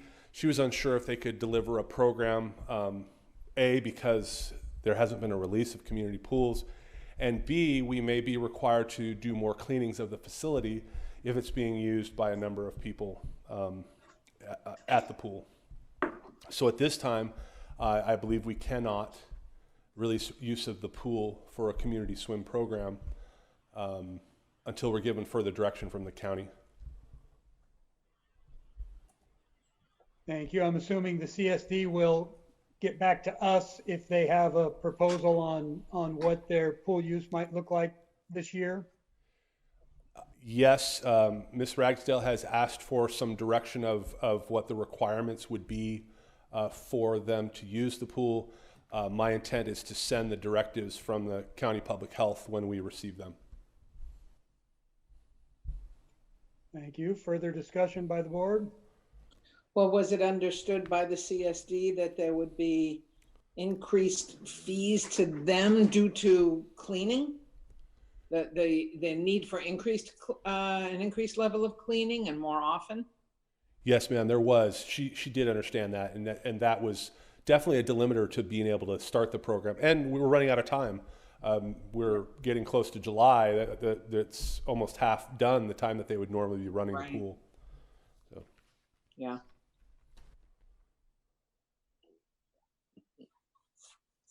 Thank you, Associate Superintendent Harrison. Thank you.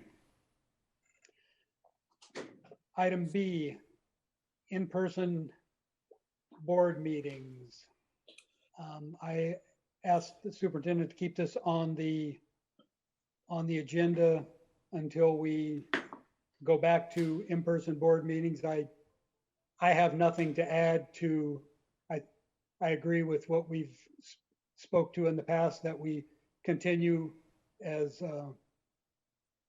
difficult as I find the Zoom meetings. I agree that we continue with them until such time as it's safe not to, or until we get direction from the state that we can no longer hold Brown Act meetings via Zoom. Anyone have anything to add? No. Thank you. Item C, California Interscholastic Federation, CIF, San Joaquin County Section Athletic Guidelines. Staff report? Yeah, I actually had been asked by Trustee Lampel about where things stood, and we said we were waiting for guidance. The guidance has been released, and Mr. Harrison is going to review that information now. Thank you. So we have been released by the county health and given some actually very comprehensive direction from CIF on how we can begin to phase in sports for the fall and summer conditioning, which is standard part of competitive sports at the high school. The focus that the CIF spent a lot of their document on was safety first. And I want to go through the safety protocols that they expressed and how we understand them and are trying to facilitate as we move into sports conditioning starting up this summer. Social distancing, obviously, and wearing a mask when able or necessary when social distancing can occur. Measured return to play by athletes who may have been sedentary.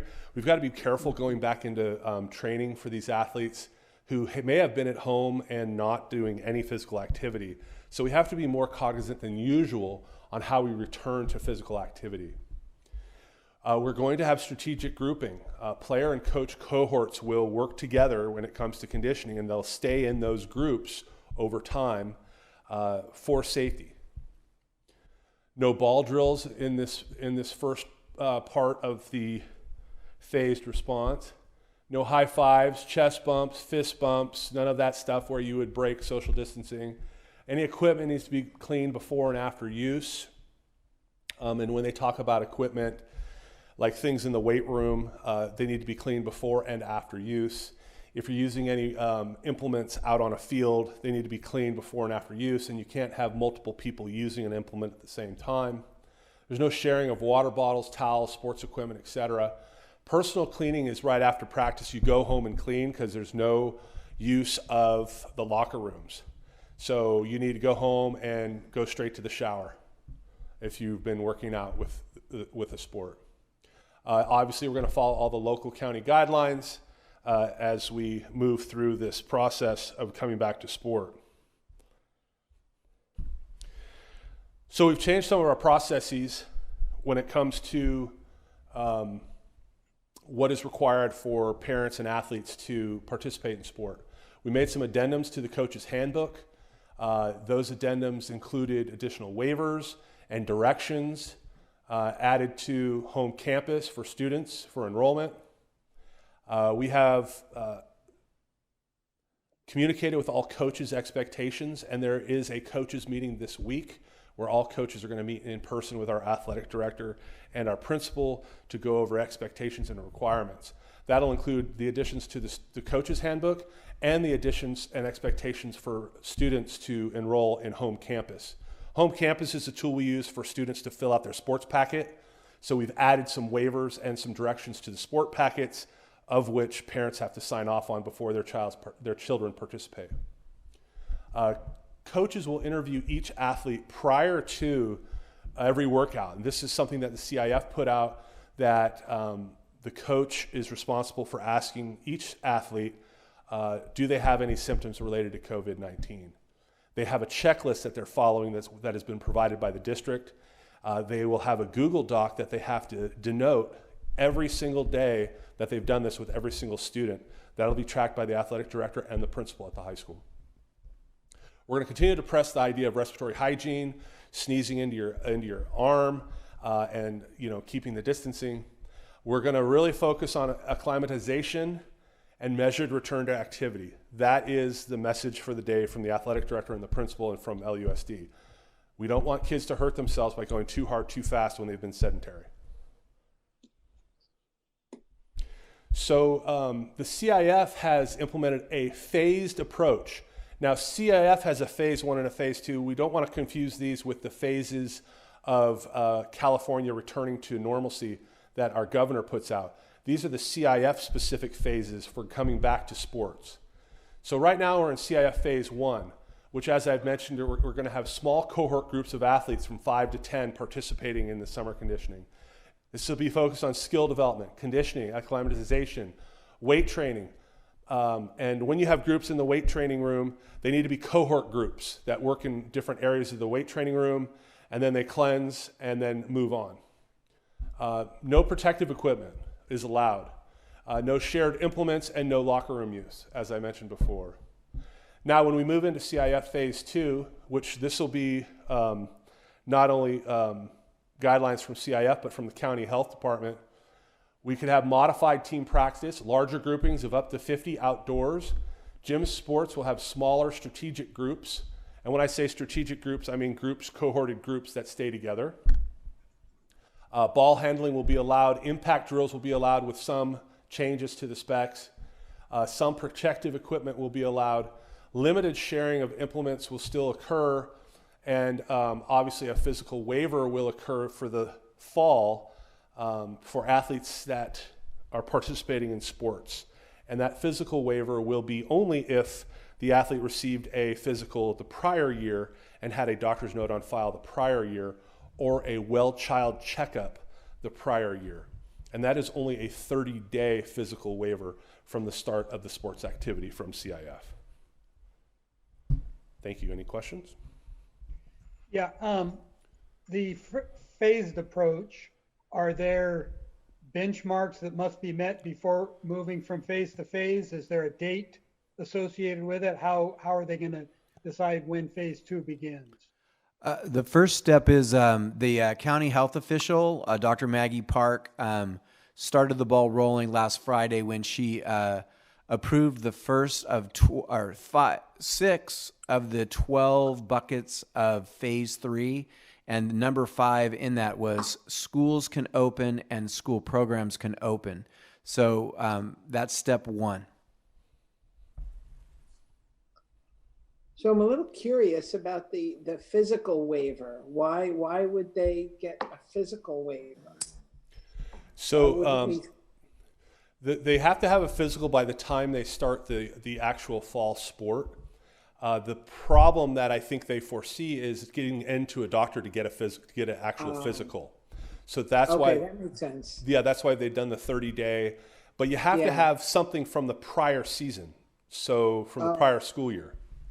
So new athletes would not be eligible for a physical waiver, even for the 30 days. Well, if they had a well child checkup, that fell under the criteria.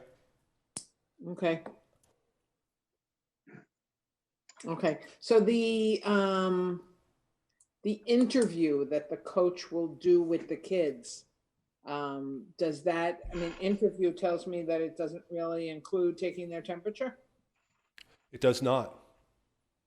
There's a question asked by the coach. Have you experienced fever of 100.4 or greater in the recent time? And how are they supposed to? Yeah, exactly. Would coaches expect the athletes to check their temperature before reporting to practice or to workouts? I think the expectation is similar to what we would expect when we return to school in 2021, and that is that the parent would be monitoring the student before they participate in activities revolving around school. So we're assuming if they went to school under our conditions that they complied with it, and then the kid would know that they had a fever? Then they shouldn't have been in school anyway. No, I maybe I misspoke that. So one of the expectations when we come back to school is that parents would be, as a part of students going back to school, parents would be ensuring that their children are ready to go to school. And that may involve making sure they don't have a fever before they go to school. Right. They don't do that now. Right. So but let's say there was a handful of parents who actually did do it.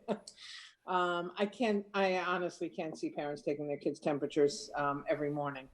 But if a kid says, yes, I did have a fever, they shouldn't have been in school that day at all. Right? Yes. These questions would be asked now as well as later. So they're not technically attending school currently. So these questions are for if a kid comes to the weight room to train, these series of questions would be asked as soon as we start physical conditioning, prior to school starting. Future, correct? I'm sorry, say again? which would be in the very near future, correct? Ideally Monday, yes. Now, yeah, I don't know how the rest of the board feels about it, but I would like to see the coaches taking their temperature. Because the parents aren't doing it now. Are these recommendations or requirements? These are recommendations from the CIF. And if they're not followed, is there any consequences? I don't believe there are. I believe the only thing that would have consequences would be the waiver process, where there's paperwork to fill out. You know, Sharon, I'm thinking about your temperature question. And for example, I have 3 thermometers in my house, none of which have batteries. We tried to get batteries. The batteries are sold out. We tried to get thermometers. The thermometers were sold out. So I think having the coaches take the temperature might be a good idea, because probably I'm not the only parent alive that does not have a working thermometer at this moment. Well, Right. I can tell you from my experience, we have to do temperature readings on all employees in a firehouse 3 times a day. And they're all over the map, and you can take it multiple, it's just not accurate. And if kids are outside standing in the sun before they come in, it's gonna, it's not an accurate tool to use to determine whether or not they truly have a fever. It's smoke and mirrors in my opinion. It really is. And you can have the coronavirus and have no symptoms, so you might have it and not have a fever. That is absolutely true. And So I'm wondering about the legality of having coaches take kids' temperatures besides all the rest of that. Do we have that right to take their temperatures? Are you asking me that question? Pardon? Or is that, I can't see it. Is that a question to me? To you or to Dr. Nicholas, whoever, if we can legally subject I'm the unsure kids of the answer to temperature that. can. When I was a coach, and again, that was a long time ago, we participated in some aspects of the physical night, but we would have to double check that answer. My understanding is that we do have the right to take kids' temperatures, especially the new thermometers where you don't even touch the kid. Well, I I'm wouldn't be just one opposed opinion, but I would not be No. opposed to asking the coaches to have the district would certainly have to supply the handheld thermometers for the coaches to use, but I would have as long as there are no legal issues with doing it. I mean, it takes 2 seconds to do it. I agree with Trustee Balzerini that they're not necessarily the most accurate, but it's something. Well, my follow-up question is, what happens if they have a fever? Are they quarantined? We probably have to send them home. just a until fever, they- no, we notify the parent. It's up to the parent to follow up with medical advice. We're not doctors. And if they come one day with a fever and the next day they come back and they don't have one, then that's probably all we can do. We better check that out, because I don't know how true that is. My understanding is if you have a fever, you have to be quarantined for 14 days at least. Everywhere that I've heard where they take your temperature, if you have a fever, 14 days. So I think staff needs to follow up on that.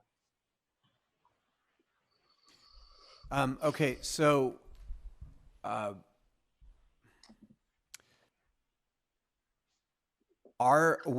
it's a precautionary measure to double check on something to allow kids to begin working out. So we could certainly buy thermometers or those, things you can beep and get their temperatures. I think we might be walking into an area where none of us have the expertise to do that. The idea is if someone's symptomatic, they should go home no matter what the circumstance is. And fever obviously is, in the COVID world, one of the indicators. But I think we run into a bit of a pickle in that, again, if I rode my bike to practice and I get a false read, or again, all the examples. So I think what we're hoping from the board is direction to be able to allow beginning next week that kids can start working out. It's good for them to get out, A, B, some form of socialization, and C, getting healthy in terms of physical activity. And we have to weigh that with the desire to meet all these requirements, which I think we can, and I know there's a good work that's been put into it.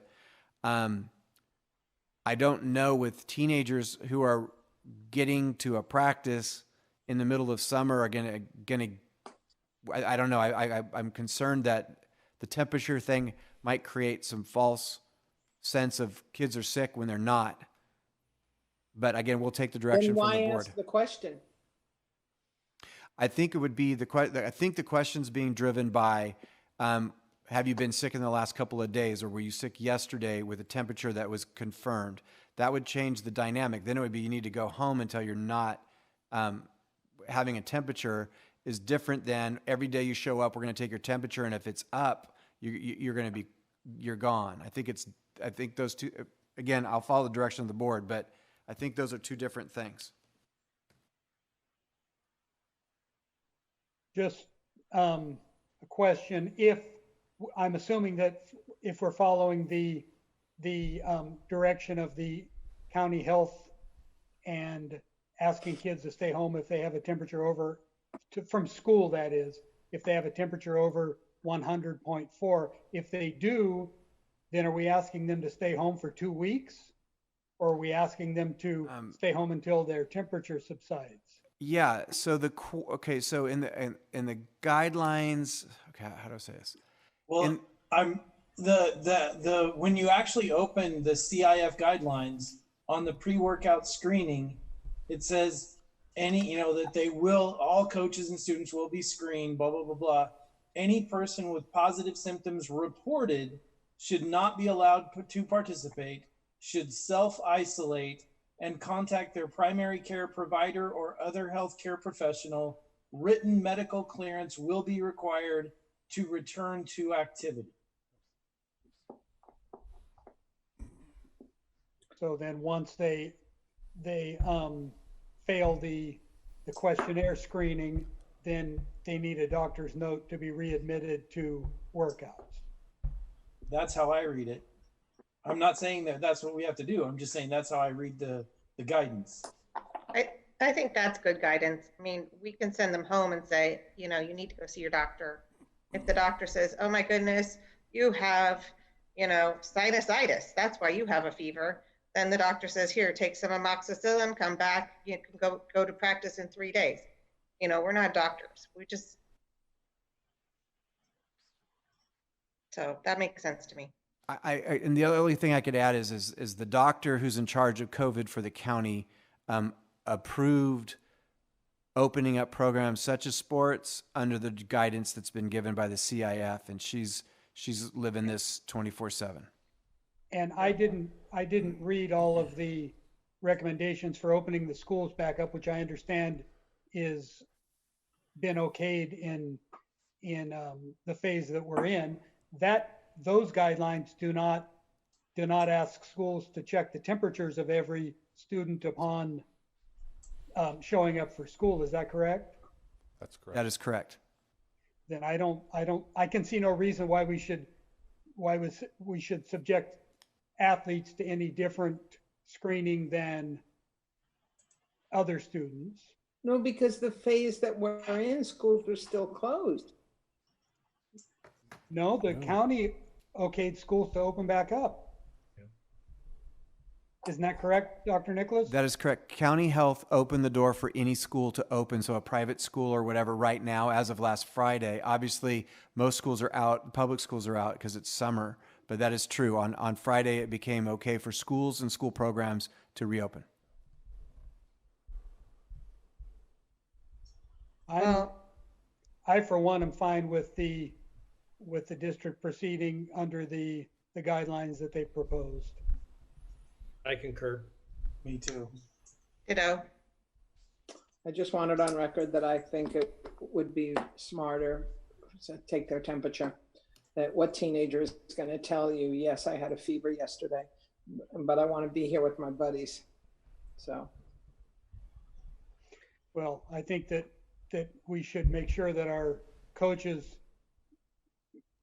make it abundantly clear to their athletes that they need to be extra careful because they could jeopardize the whole team's health and season by insisting to show up at practice when they're not healthy.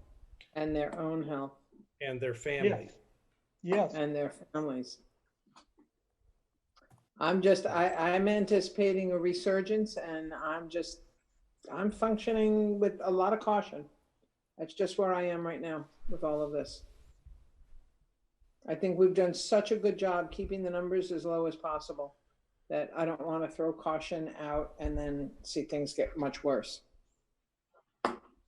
I had a further question for Associate Superintendent Harrison.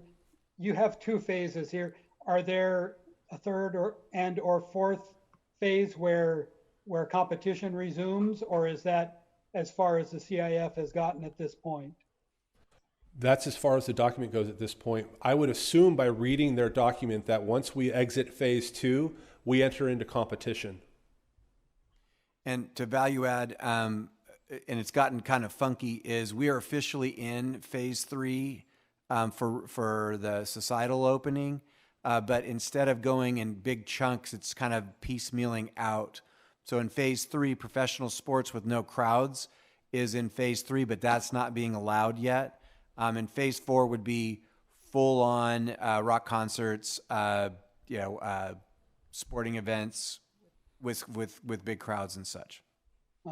Well, my question was prefaced on the fact that the phase 1 and 2 of the CIF don't necessarily align with the phase 1, 2, 3, and 4 that the state has mandated.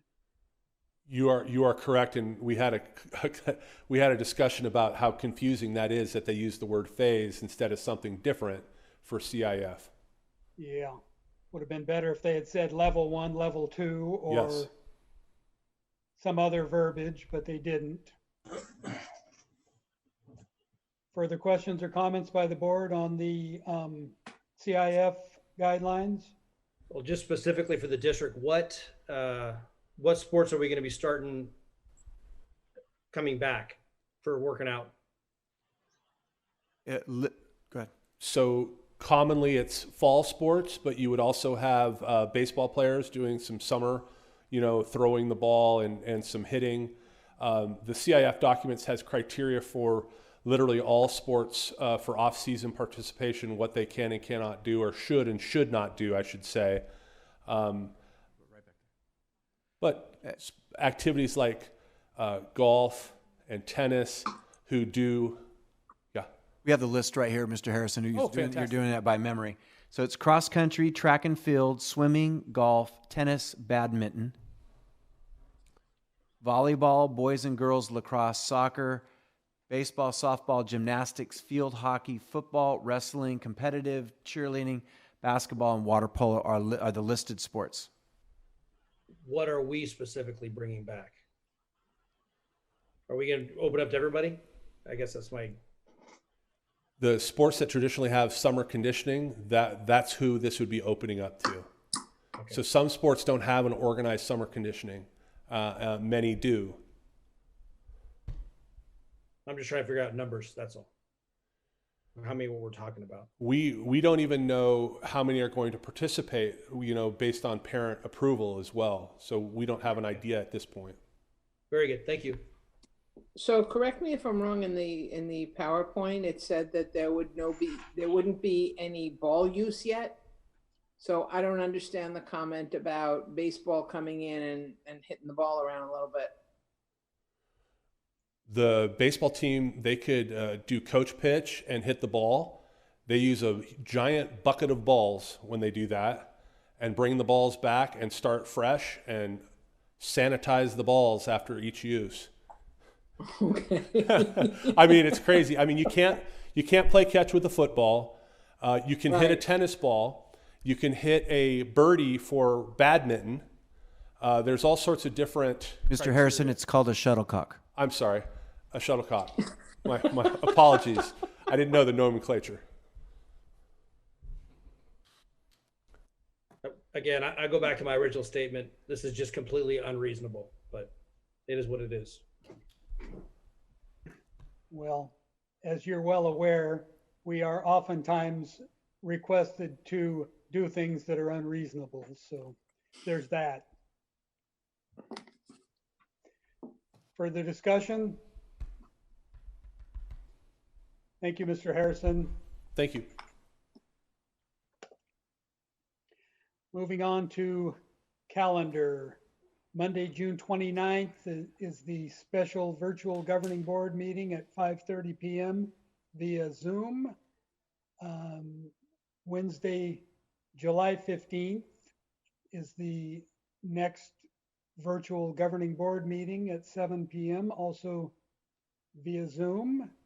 In just a moment, we will be adjourning to closed session where we will discuss public employee discipline dismissal release complaint, Government Code 54957. Conference with legal counsel, anticipated litigation, Government Code section 54956.9B. Item C, conference with labor negotiators, Government Code section 54957.6. Conference with real property negotiators, Government Code 54956.8. Public employee appointment, employment evaluation, superintendent, Government Code 54357.6. Do I have a motion? I move that we adjourn to closed session. Second. Having a first and second, Madam Student Trustee, preferential vote? Aye. Thank you. All in favor? Aye. Opposed? We are now adjourned to closed session, and I will request that we take about a 5-minute break to stretch our Zoom with closed session. Thank you.